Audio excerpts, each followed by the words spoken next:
Hello everyone, इस video में हम लोग एक क्वेश्चन डिस्कस करने जा रहे हैं जो कि क्लास 9 नेशनल साइंस ओलंपियाड 2019 में सेट ए में पूछा गया था। डिफरेंट डेट्स में एग्जाम होता है और अलग अलग डेट में अलग रिजल्ट आता है। ठीक है, तो पहला टेस्ट उस सेशन का था। ठीक है, क्वेश्चन है read the given passage and answer the following questions. क्या कह रहा है? Small block of mass m is equal to 1 kilogram. एक बॉडी है जिसका मास m है जो कि 1 किलोग्राम है। Moves on a frictionless surface, तो पहली बात फ्रिक्शन गायब कर दिया है। फ्रिक्शन है लेकिन बहुत ही कम है, इसलिए फ्रिक्शनलेस माना गया है। ऑफ एन इंक्लाइन प्लेन, ये इंक्लाइन प्लेन है। The angle of the incline suddenly changes, ये 60 डिग्री से अचानक क्या हो जा रहा है? 30 degree. The block is initially at rest, यहाँ पे रेस्ट में इनिशियल वेलोसिटी 0 है। Assume there is no loss of energy, कोई भी एनर्जी का लॉस नहीं हुआ। इसका मतलब सिर्फ और सिर्फ जो भी फोर्स लग रहा है यहाँ पे, कौन सा फोर्स लग रहा है? Gravitational force. और सिर्फ अगर ग्रेविटेशनल फोर्स लग रहा है दैट इज सिर्फ कंजर्वेटिव फोर्स है। तो मैंने डिस्कस किया था कभी कि सिर्फ कंजर्वेटिव फोर्स अगर हो तो यहाँ पे क्या नहीं है? फ्रिक्शन नहीं है, कोई लॉस ऑफ एनर्जी नहीं है, तो सिर्फ और सिर्फ क्या है? Only conservative force. सिर्फ कौन सा फोर्स है? अगर सिर्फ कंजर्वेटिव फोर्स हो तो आप जान लें कि मैकेनिकल एनर्जी कंजर्व रहता है। क्या कंजर्व रहता है? Mechanical energy. दैट इज यहाँ पे फ्रिक्शन नहीं है, कोई लॉस ऑफ एनर्जी नहीं है, सिर्फ कंजर्वेटिव फोर्स है, मतलब सिर्फ वेट वाला फोर्स है।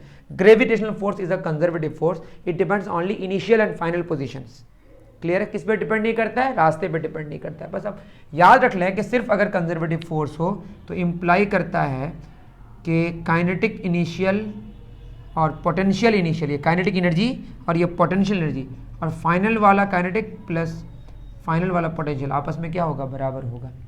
तो क्वेश्चन है 46 नंबर, अचीवर सेक्शन का है। The speed of block at Q immediately before it strike the second incline, Q से जस्ट पहले कितनी इसकी एनर्जी होगी? तो मैं क्वेश्चन नंबर 46 अगर सॉल्व करूं तो क्या हो जाएगा? यहाँ पे मैं निकाल लेता हूँ अलग से। तो ये हमारा 60 डिग्री है ना, और ये 90 डिग्री है, ठीक, और ये √3 मीटर है। तो ये भी कितना होगा हमारा? √3 मीटर, ठीक। ये √3 है, ये 60 डिग्री है। बहुत तरह से निकाल सकते हैं, मैं tan 60 डिग्री ले लेता हूँ। अगर आपको नहीं पता टेंजेंट वगैरह के बारे में तो ट्रिगोनोमेट्री पहले पढ़ लें, वरना फिर आपको दिक्कत होने वाली है थोड़ी सी। tan 60 डिग्री, tan थीटा होता है परपेंडिकुलर बाई बेस। क्या होता है? नहीं जानते? जान लीजिए आज। x बाई क्या, मैं x मान लिया इसको, डिवाइडेड बाई बेस कितना है? √3। तो tan 60 डिग्री का वैल्यू होता है √3। बहुत इजी है ये समझना, आप अलग से देख लें इसको, x बाई √3। तो x इज इक्वल टू कितना आया? 3 मीटर। तो ये हाइट हमको कितनी मिल गई? 3 मीटर। ये हम अगर लगा दें यहाँ पे, अप्लाई कर दें, तो काइनेटिक इनिशियल p में और कहाँ पे? q में अगर लगा दें तो क्या हो जाएगा? p में काइनेटिक एनर्जी रुका हुआ था तो 0 होगा, half mv²। Initial potential energy मैं मान लेता हूँ कि इसके केस में यहीं पे अगर रेफरेंस मान लें, इस केस में अलग अलग केस में अलग अलग रेफरेंस मान सकते हैं। u इनिशियल इसके रिस्पेक्ट में कितना ऊपर है बताइए? q के रिस्पेक्ट में mgh, दैट इज mg, और हाइट कितनी है हमारी? x। फाइनली अगर देखें तो वो q में आ गया, इसमें आ गया q में। तो क्या होगा? k फाइनल क्या हो जाएगा हमारा? k फाइनल q में निकालना पड़ेगा, हाफ mv²। जगह की किल्लत है। u फाइनल इसी को 0 माने हैं। आप चाहें तो कुछ और मान सकते हैं, यहाँ पे अगर x मानेंगे या यहाँ पे मान लेते हैं z माने, तो z यहाँ पे भी ऐड हो जाएगा, z यहाँ पे भी ऐड हो जाएगा, कैंसिल हो जाएगा। Don't worry for that. आप इसको भी बेस मान सकते हैं, ठीक है। इसमें कुछ एक्स्ट्रा आएगा तो इसमें भी कुछ एक्स्ट्रा आएगा, इसमें भी कुछ एक्स्ट्रा आएगा, जो कि कैंसिल हो जाएगा। सिंपल सी बात है। मास कितना? 1 किलोग्राम, g 10 और x आ गया हमारा 3, हाफ मास 1 इंटू स्पीड का स्क्वायर। तो ये 30 हो गया और ये 2 इधर आ गया 60 इज इक्वल टू v²। तो v आ गया √60। v कितना आ गया? √60 मीटर पर सेकेंड। तो ये आंसर हुआ हमारा। तो 46 बन गया। क्या हमने इस्तेमाल किया? कंजर्वेशन ऑफ मैकेनिकल एनर्जी की। अगर सिर्फ कंजर्वेटिव फोर्स हो तो जो मैकेनिकल एनर्जी है वो कंजर्व रहता है। दैट इज इनिशियली जो काइनेटिक और पोटेंशियल एनर्जी का सम है वो फाइनली काइनेटिक एनर्जी पोटेंशियल के सम के इक्वल होता है। क्लियर है? इतनी बात समझ आ गई।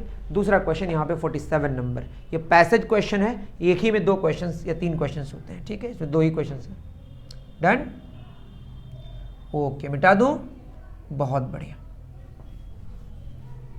चलिए 47 देखते हैं। इसमें भी वही अप्लाई करेंगे मोस्ट प्रोबेबली। देख लेते हैं क्या क्वेश्चन है।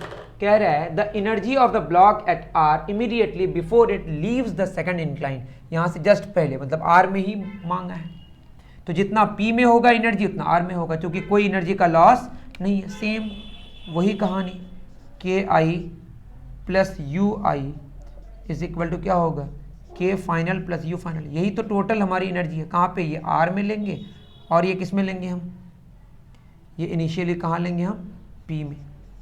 ठीक है, और यहाँ पे जब आर की बात करी जा रही है तो ये अज्यूम किया गया है, ये क्वेश्चन मैंने खुद देखा तो मुझे समझ आ गया कि अज्यूम किया गया है कि आप यहाँ पे ज़ीरो माने। ठीक है, आप बोलेंगे सर इससे पहले तो यहाँ माने थे। उस क्वेश्चन में आप एक्स्ट्रा यहाँ पे लेफ्ट साइड में जोड़ेंगे तो राइट साइड में भी जोड़ सकते हैं। Don't worry for that. ये पूरा आर का मैकेनिकल एनर्जी है और कोई तो एनर्जी है नहीं।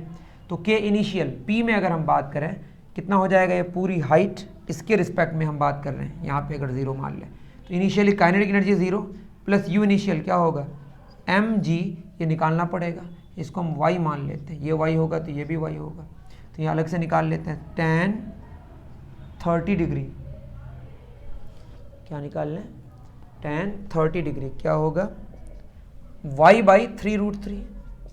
और आप देख लें अच्छे से ट्रिगोनोमेट्री तो आपको समझ आएगा, इसका वैल्यू 1/√3 होता है, तो y बाई 3√3, √3 कैंसिल, तो y इज इक्वल टू 3 आ जाएगा। तो y कितना आ गया, 3। इतना तो समझ रहे हैं ना, y by 3 is equal to y equal to 3। ठीक है, एम जी कितनी हाइट हो गई, x प्लस वाई। आप कहेंगे वहाँ पे एम जी एक्स लिए थे, यहाँ जीरो मान के यहाँ पे बात किए थे। ठीक है, अभी हम यहाँ पे जीरो माने, के फाइनल यू दोनों मिलके क्या हो गया, टोटल एनर्जी किसका, आर पॉइंट का। तो एम जी, एम कितना 1, जी कितना हमारा 10, एक्स और वाई, एक्स कितना है हमारा, एक्स था 3 निकाला था हमने इससे पहले, और वाई भी कितना है 3। तो टोटल एनर्जी किस पे, आर में। और आर वाले लाइन पे पोटेंशियल एनर्जी कितना माने, 0। ठीक है, ये माने हैं, ये एज्यूम कर लिया जाता है क्वेश्चन में। 3 3 6 10 है कितना, 60 जूल। कितना जूल, 60 जूल। तो ऑप्शन बी करेक्ट। क्लियर है। मैं इससे पहले वाला क्वेश्चन में यहाँ पे जीरो माना था, अगर आप चाहें तो यहाँ जीरो मान के भी इस क्वेश्चन को सॉल्व करेंगे तो एक्स्ट्रा जो हाइट की जो पोटेंशियल एनर्जी है वो लेफ्ट में भी जुड़ेगा और राइट में जुड़ेगा और कैंसिल हो जाएगा, कोई फर्क नहीं पड़ेगा। डोंट वरी फॉर दैट, आप कर सकते हैं उसको वैसे भी सॉल्व। उम्मीद करता हूँ कि जो सोल्यूशन हमने कराया तो आप वो अच्छे से समझ पाए हैं। मिलते हैं फिर इसी तरह के क्वेश्चंस को डिस्कस करके, मतलब करेंगे नेक्स्ट वीडियो में, है ना। Thank you very much.